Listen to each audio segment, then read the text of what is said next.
ನಮಸ್ಕಾರ ವೀಕ್ಷಕರೇ, ಈ ವಿಡಿಯೋದಲ್ಲಿ ನಿಮಗೆ ಸ್ವಾಗತ. ನಾನು ಅವಿನಾಶ್. 9 ವರ್ಷಗಳ ಹಿಂದೆ ನಾನು ಭೇಟಿಯಾಗಿರುವಂತಹ ಒಬ್ಬ ಅಪ್ರತಿಮ ಸಾಧಕಿಯ ಬಗ್ಗೆ ಹೇಳೋದಕ್ಕೆ ನಾನಿವತ್ತು ನಿಮ್ಮ ಮುಂದೆ ಬಂದಿದ್ದೇನೆ. ಆ ದಿನಗಳಲ್ಲಿ ನಾನು ವಿಜಯವಾಣಿ ಪತ್ರಿಕೆಯನ್ನು ತಪ್ಪದೆ ಓದ್ತಾ ಇದ್ದೆ.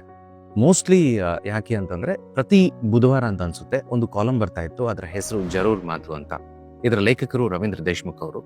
ಪ್ರತಿ ಕಾಲಮ್ ಕೂಡ ಇನ್ಸ್ಪೈರಿಂಗ್ ಕಾಲಮ್. ಅವರು ಎಂತೆಂಥ ಸ್ಟೋರೀಸ್ಗಳನ್ನ ಅವರು ತರ್ತಾ ಇದ್ರು ಅಂತಂದ್ರೆ ಅದನ್ನ ಓದಿನೇ ನನಗೆ ಒಂದು ಸೆಲ್ಫ್ ಮೋಟಿವೇಶನ್ ಸಿಗ್ತಾ ಇತ್ತು. ಹಾಗೆ ನಾನು ಓದಿ ರವೀಂದ್ರ ದೇಶಮುಖ್ ಅವ್ರನ್ನ ಸಂಪರ್ಕ ಮಾಡಿ ನಂತರ ಅವರ ಸ್ನೇಹ ಕೂಡ ಬೆಳೆಸ್ಕೊಂಡೆ. ಸೊ ಇವರು ಬರೆದಿರುವಂತಹ ಒಂದು ಕಾಲಮ್ ಅನ್ನ ಓದಿ ನಾನು ಎಂಥ ಇನ್ಸ್ಪಿರೇಷನ್ ಪಡೆದಿದ್ದೆ ಅಂತಂದ್ರೆ, ಅದು ಯಾರ ಬಗ್ಗೆ ಬರ್ದಿದ್ರಲ್ಲ ಅವ್ರನ್ನ ಭೇಟಿ ಆಗ್ಲೇಬೇಕು ಅಂತ ನಾನು ಸೀದಾ ಬೆಂಗಳೂರಿಗೆ ಹೋಗಿ. ಸೊ ಅವ್ರ ಮುಖಾಂತರನೇ ಇದು ಈಡೇರ್ತು. ಸೊ ಇದು ಯಾರ ಕತೆ ಅಂತಂದ್ರೆ, ಶಾಲಿನಿ ಸರಸ್ವತಿ ಅಂತ ಹೇಳಿ ಒಬ್ಬ great of the greatest lady ಅಂತ ನಾನು ಇವ್ರನ್ನ ಹೇಳ್ಬೋದು.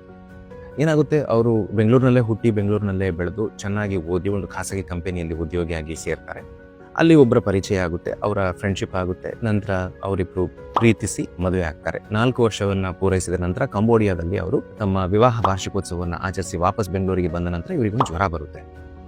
ನಾರ್ಮಲ್ ಜ್ವರ ಇರಬೇಕು ಅಂತ ಹೇಳಿ ಡಾಕ್ಟರ್ ಅವರಿಗೆ ಔಷಧಿಯನ್ನು ಕೊಡ್ತಾರೆ. ಆದರೆ ದಿನ ಇದು ಜಾಸ್ತಿ ಆಗ್ತಾನೆ ಹೋಗುತ್ತೆ. ಆಮೇಲೆ ಡಾಕ್ಟರ್ಸಿಗೆ ಗೊತ್ತಾಗುತ್ತೆ ಇದು 10 ಲಕ್ಷದಲ್ಲಿ ಒಬ್ಬರಿಗೆ ಬರುವಂತಹ ಜ್ವರ. ಸೊ ಈ ಜ್ವರ ಜಾಸ್ತಿ ಆಗಿ ಶಾಲಿನಿ ಸರಸ್ವತಿ ಒಂದು ದಿನ ಕೋಮಾಕ್ಕೆ ಹೋಗ್ತಾರೆ.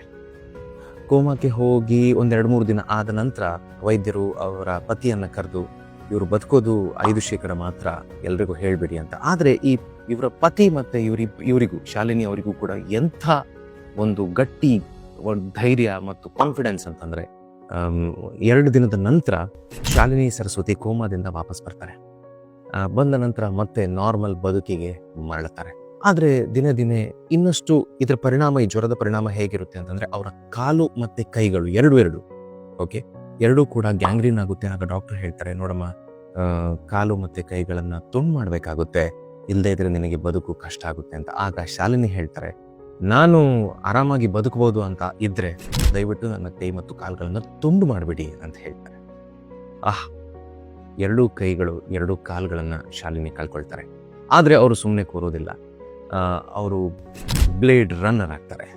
2.5 kg ಅಂದ್ರೆ ಒಟ್ಟು 5 kg ಬ್ಲೇಡ್ ಹಾಕೊಂಡು ಆಕೆ ನಡೆಯೋದಕ್ಕೆ ಶುರು ಮಾಡ್ತಾರೆ. ನಂತರ ಓಡೋದಕ್ಕೆ ಶುರು ಮಾಡ್ತಾರೆ. ನಂತರ ಕಂಠೀರವ ಕ್ರೀಡಾಂಗಣದಲ್ಲಿ ಒಬ್ಬ ಕೋಚ್ನ ಮುಖಾಂತರ ಆಕೆ ಕೋಚಿಂಗ್ ತಗೊಂಡು ಪ್ಯಾರಾ ಒಲಿಂಪಿಕ್ಸಿಗೂ ಹೋಗ್ತಾರೆ.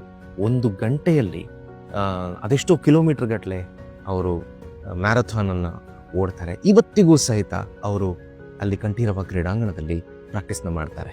ಸೊ ನಾನು ಶಾಲಿನಿ ಅವ್ರ ಜೊತೆ ಮಾತನಾಡಿದಾಗ, ನಾನು ಇಂತಿಂಥ ಹೊತ್ತಿಗೆ ಕಂಠೀರವದಲ್ಲಿರ್ತೀನಿ, ನೀವು ಇಲ್ಲಿಗೆ ಬರುವುದಾ ಅಂತ ಕೇಳಿದ್ರು. ಸೊ ನಾನು ಅದು ಫಸ್ಟ್ ಟೈಮ್ ಕಂಠೀರವ ಕ್ರೀಡಾಂಗಣವನ್ನು ನೋಡ್ತೇನೆ, ಜೊತೆಗೆ ಅಲ್ಲಿ ಶಾಲಿನಿ ಅವರನ್ನ ಭೇಟಿ ಕೂಡ ಆಗ್ತೇನೆ.